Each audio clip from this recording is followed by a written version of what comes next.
In this segment, we'll touch upon an extremely important component of the JEE Physics, Chemistry, Mathematics syllabus, and that is an introduction to the use of calculus, a special topic on mathematics called calculus, to be applied to solve various problems in physics and also physical chemistry.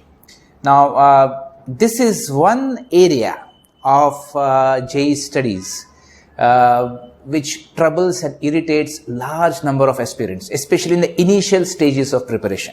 The first 6 to 10 months of preparation, and maybe more sometimes, the student is little bogged down by the heavy use of calculus techniques, differentiation techniques, maxima minima based techniques, integration as a technique, differential equations as a set of mathematical equations. When these things suddenly come in physics and chemistry problem solving, and even in the theory of physics and chemistry, the student gets a little uncomfortable, is not very pally with these calculus techniques, and then the student struggles to understand the concepts of physics and chemistry just because calculus becomes a barrier, a block towards understanding it. So it is important that we do something to dissolve that block before it comes, okay? Or once we have a proper understanding of why calculus is required, in which set of problems calculus is required, and how to use it efficiently for different problems in physics, chemistry, and with little bit of exposure and practice and some thinking of the student will become comfortable in the use of calculus.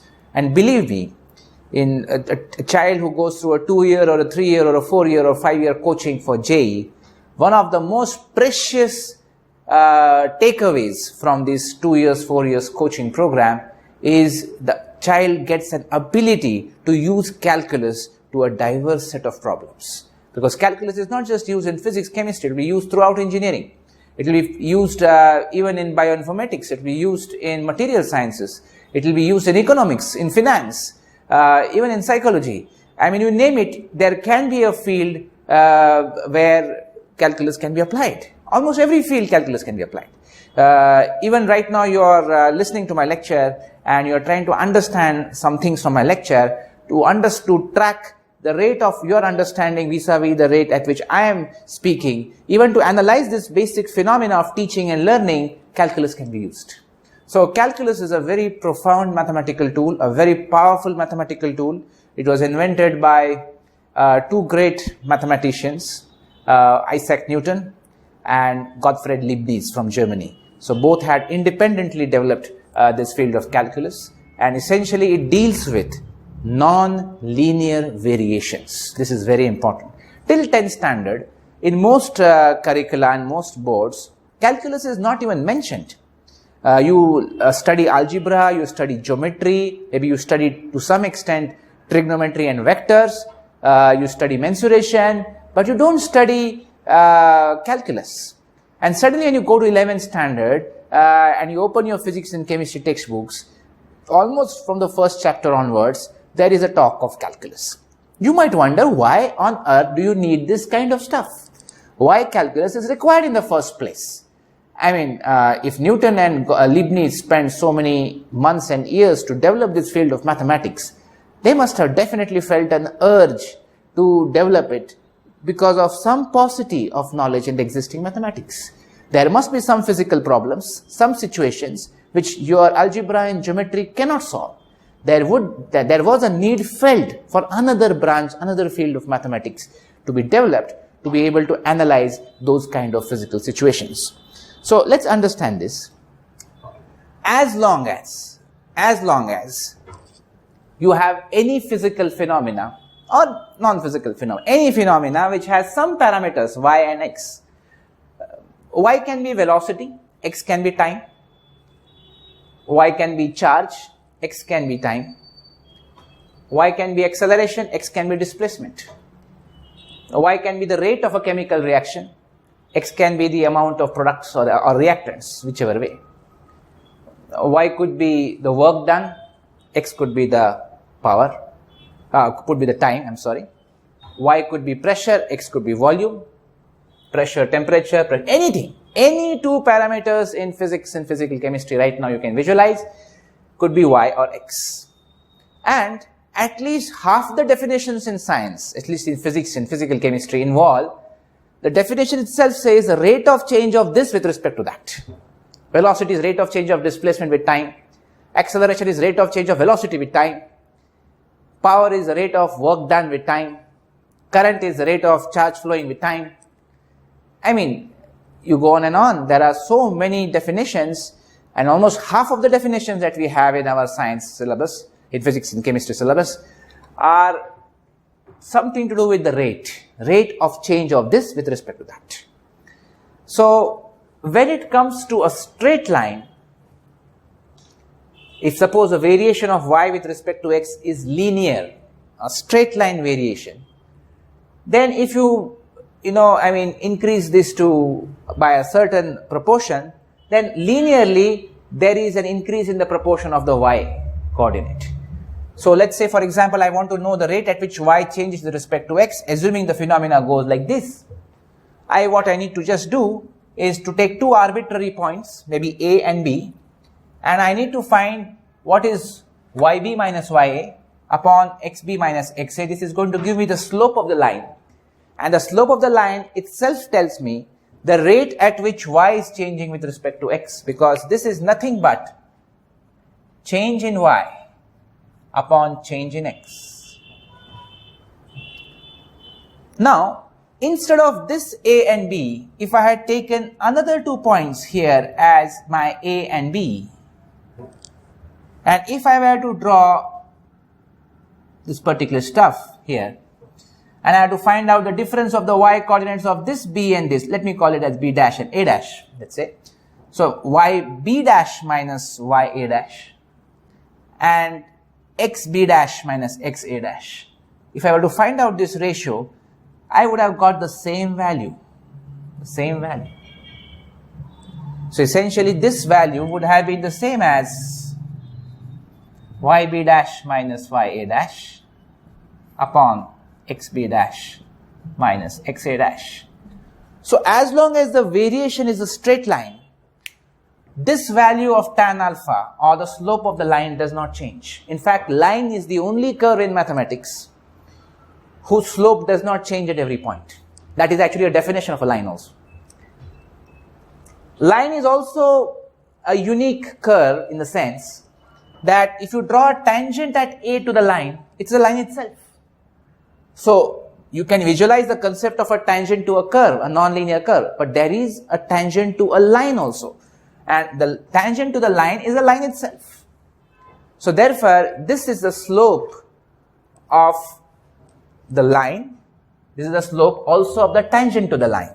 So as long as the variation is a straight line, you will find that if you take any two arbitrary points, this value of tan alpha does not change, because alpha does not change. Even you know from geometry that these two are going to be the same. They are corresponding angles.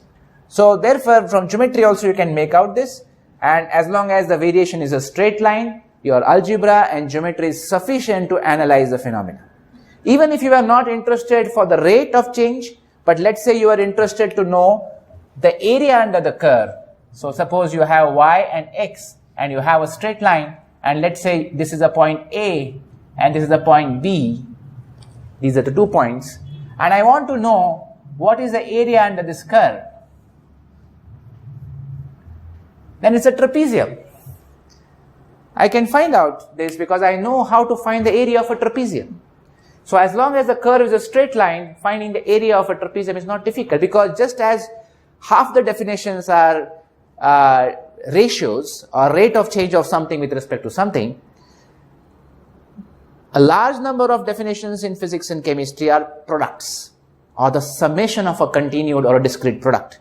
So therefore, when it comes to summation of a continued product, then this particular idea of area under the curve becomes very essential.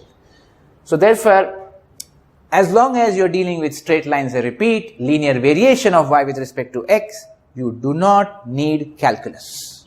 Calculus is not required at all. And till 10th standard, you were only introduced to those concepts in physics and chemistry which by and large had linearity. wherein the variation of one parameter with respect to x was a straight line. So nobody talked about calculus, it was not required. But that's not how it is in nature. As you proceed to higher standards in 11th and 12th, as you pursue science and engineering later, you will be analyzing so many diverse physical phenomena, and very few of the phenomena actually exhibit linearity. 99.99% phenomena in nature are non-linear, and because they are non-linear, they will look something like this. So for example, if I want to find out the rate of change of y with respect to x for this curve, let's say I take two arbitrary points p and q, I will use this definition yq minus yp by xq minus xp, I will get angle theta. But unlike the straight line situation, here which 2 points I am taking matters. Here any 2 points if I take, value of tan alpha will remain the same. Whereas here it's not the case. Let's say if I fix p and I have fixed this q now, but suppose instead of this q I slide this q and make it, let's say, this one here.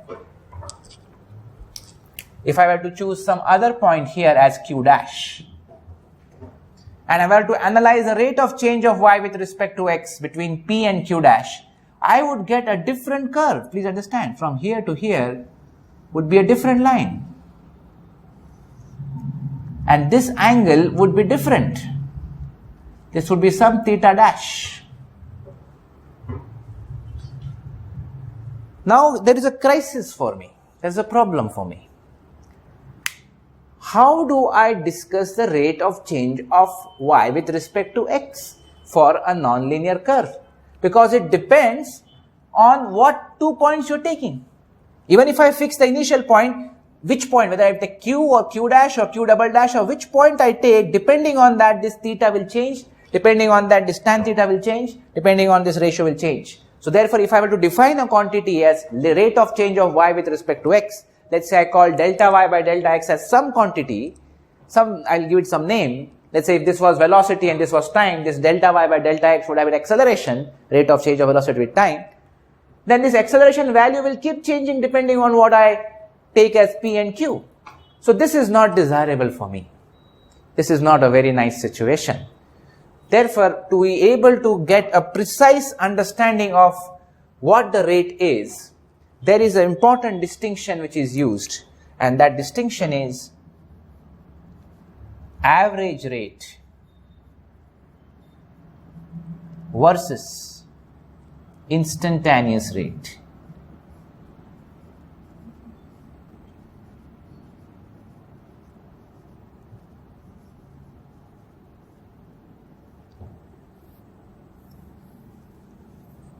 This definition or this distinction is done. See, as far as the straight line is concerned, whether you talk of average rate or instantaneous rate, it is the same thing. They are the same because the rate is always the same. So therefore, there is no such concept of average rate and instantaneous rate used in straight line dynamics. You always, whenever there is linearity, you would use these two terms interchangeably, and you just say rate. Rate is good enough. You don't have to distinguish. But when it comes to a non-linear curve, you will have to use these two separate terms, average rate and instantaneous rate. I will explain. If you are having this original diagram P and Q, this definition of tan theta yq minus yp by xq minus xp, this represents the average rate. The average rate, and you have to specify between which 2 points? Between P and Q. However, there is another very important concept called instantaneous rate.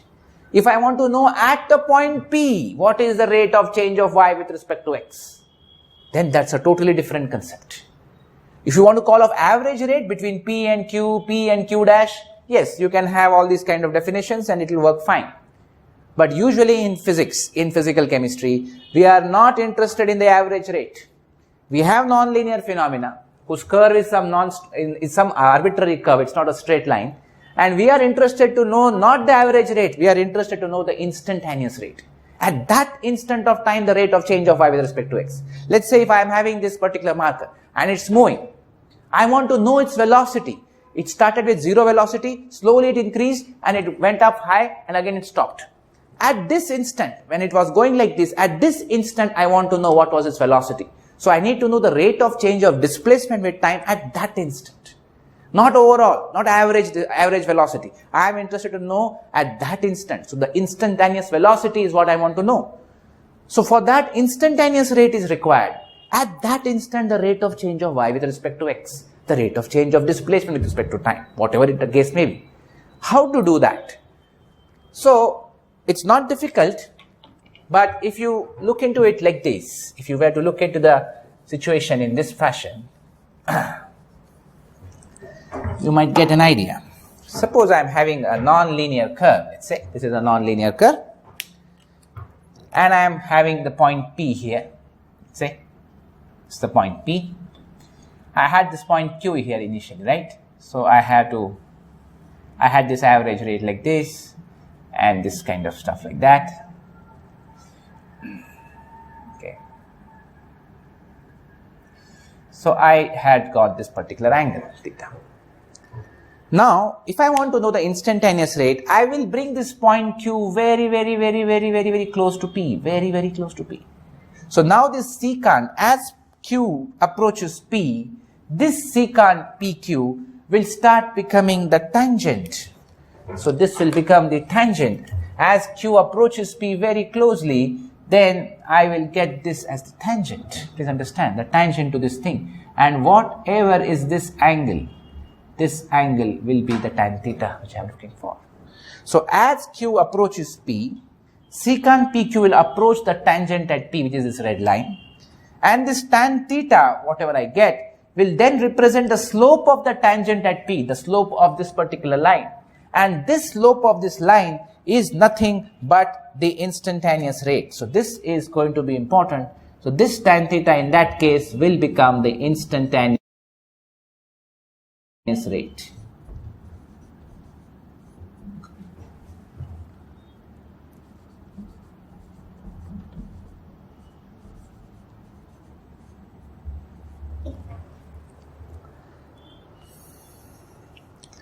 So, what's the moral of the story? Moral of the story is, there is a big difference between a straight line and a curve when you discuss rates. For a straight line, whether you discuss average rate, instantaneous rate, it is the same thing. Because whether you take it as A and B or A dash and B dash, you get the same slope.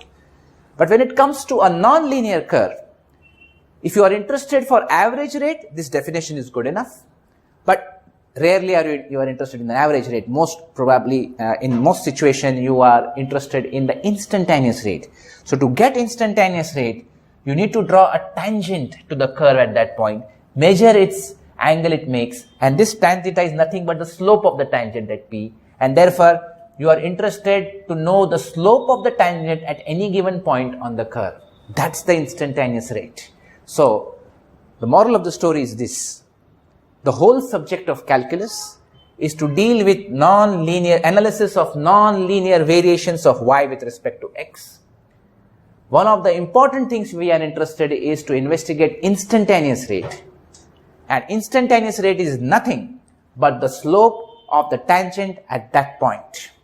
Now, you might say, okay, so if I have a non-linear curve, I will draw the non-linear curve.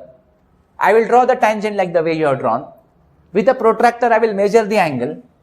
Using trigonometric tables, I will find tan theta. And there I have got the instantaneous rate.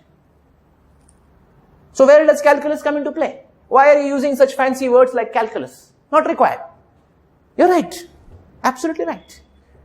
If I am having a nonlinear curve, and if I am having to just find instantaneous rate, and if instantaneous rate is nothing but slope of the tangent at that point, I can jolly well draw the line, measure the angle, find it from trigonometric tables, or using a scientific calculator or a computer, I can find out the tan of that value. And once I get a tan of the value, I got the instantaneous rate. Job done. No need of any differentiation, integration, or calculus, or any of this blah blah. Life would have been so peaceful, isn't it? But still we study calculus. Why? Reason is, in most situations, we are not so fortunate to be able to get this curve itself. We don't know the curve. In fact, to find the curve is a problem. We don't have the gift of a graph available, a non-linear graph or a curve available given to us. Oh, this is how y changes with respect to x. You have some equations or you have some situation. And from that situation, you have to recognize, oh, there is non-linearity. And then you have to use concepts of physics and all that and to actually come to some set of equations. And then you need to know the instantaneous rate at a particular point. That time you cannot draw the graph. Because either the equation is so complicated that drawing the graph is difficult, or sometimes the equation is not available whose graph we want. So therefore, we are not always fortunate to see this graph or to have the graph, this black color graph like this. And this happens in most situations in physics and chemistry. As you study, you will realize that we don't have the gift of the graph available to us right away in the problem solving exercise. So therefore, there has to be some analytical way. This is the geometrical, graphical way of finding instantaneous rate. Draw the tangent, measure the angle, find tan, you get instantaneous rate. Job done. Correct. But then this can be done only if you know the graph. If you don't know the curve, how can you draw the tangent? How can you find the angle? Therefore, the whole process breaks down because we don't know the graph. So where does calculus come into play and why should we study it? Because calculus will give you an analytical way, a magical way. Don't draw the graph. You are interested in an instantaneous rate? There is a technique, a certain method, analytical, algebraic method. No graphs required, no geometry required, no tangent business, nothing. I will give you, or calculus will gift you, an amazing technique, a magical technique by which, without having to draw these graphs and all these tangents, you can find instantaneous rate of any non-linear situation. So even if you have a non-linear variation of y with respect to x, at that instant of time, wherever you want, or at that instant of x, whenever you want it, it will give you the instantaneous rate without having to go through the rigmarole of drawing the graph, drawing the tangent, measuring the angle, and finding its time. So because there is an analytical technique available to do this, efficient technique, easy technique, not difficult, and gives you accurately the value of the instantaneous rate, calculus is ubiquitously used throughout physics and chemistry. Same thing for products. This is for rate, ratios, division. When it's multiplication, when you're supposed to multiply two things, two physical quantities, and then you have to add up all of them, it gives you this area. Roughly it represents the area under the curve. If it's a straight line, I told you it's a trapezium. You can easily do it. You know how to find the area of a trapezium. Half into some of the parallel sides into the height. So you know that. You learned it in school geometry. But if it is like this, if it's a curve, and under the curve you want to know the area under the graph. Now finding the area of this graph, this is a curvilinear trapezoid. How do you find the area of this graph? Even using geometry, you cannot do it. Even if I give you the curve and I ask you to find out the area of this curve, you will only be able to divide it into small segments and get an approximate answer, not an accurate answer. So this is difficult to do it. But then calculus gives you an analytical technique. Don't do all these graphs. No need of geometry. No need to visualize anything. I will give you an efficient method called integration. By integration, I will give you the method if you integrate a function between two limits, you will give the area under the graph, even if it is non-linear. So therefore, since non-linear phenomena dominate nature, dominate our syllabus, and we need to know one of the two things for sure. We need to know the instantaneous rate at which something is changing with respect to something, and we also need to know the summation of the continued product of these two quantities, which means the area under the curve. Either we are interested in to know the slope of the tangent, or we are interested to know the area under the curve. So for this particular thing and for this particular thing, there are two sets of techniques available in calculus. To be able to get the slope of the tangent and instantaneous rate, we have the concept of differentiation and derivative. So all this derivative business is dealing with finding instantaneous rate without drawing graph, analytical procedure. and all the ideas involved in calculus which are involved in finding the area under the curve of a curvilinear curve, trapezoid, this is dealt with a technique in calculus called integration. So integration or integral of a function deals with areas, derivative of a function deals with instantaneous rates. And because we deal with nonlinear functions throughout our syllabus, we just can't do without these two techniques. So this is the motivation to study calculus as it is applied in physics and chemistry. And let's be honest, when you study mathematics in your syllabus, calculus is typically taught after you have learned algebra and trigonometry, little later in the syllabus. Whereas in physics and chemistry, from the first chapter you need calculus if you want to solve difficult questions and JEE level questions. So therefore there is a dilemma for any coaching institution or for any coaching program as to, in mathematics calculus will be taught later, but in physics and chemistry we need it early, so what to do? Then there is a way out. There is a way to learn calculus from a working knowledge point of view in physics and chemistry. Like, I'm sure you use mobile phones. You know to do a lot of functions. You have a smartphone and you do a lot of functions with it. You access the net, you exchange messages, you make calls, you store a lot of data in it. You do a lot of stuff with your smartphone, I'm sure. But do you really know how the smartphone works? Do you know how the chip is designed? Are you knowing how the intricacies of designing the operating system, maybe it's Android or iOS or Windows or whatever, in your smartphone? I don't think so. You drive a two-wheeler, or you have definitely enjoyed an automobile ride. Do you really know how the intercombustible engine works? How the differential gear mechanism works? How the whole transmission functions? No. But we still enjoy the automobile ride. We still enjoy using the smartphone without knowing everything on it. Likewise, we will study calculus in this set of lectures. We will not understand the intercombustible engine behind calculus, how calculus works, how this magnificent technique of differentiation or integration works. We would not understand how it works, but we will use it for solving some typical problems. So you want to go from one point to the other, you sit in a cab and you go. You know how to access the cab and how to go. Even if you know how to ride the cab, how to drive the car, probably that you know. But you really don't understand how it all works and how it all pieces together, right?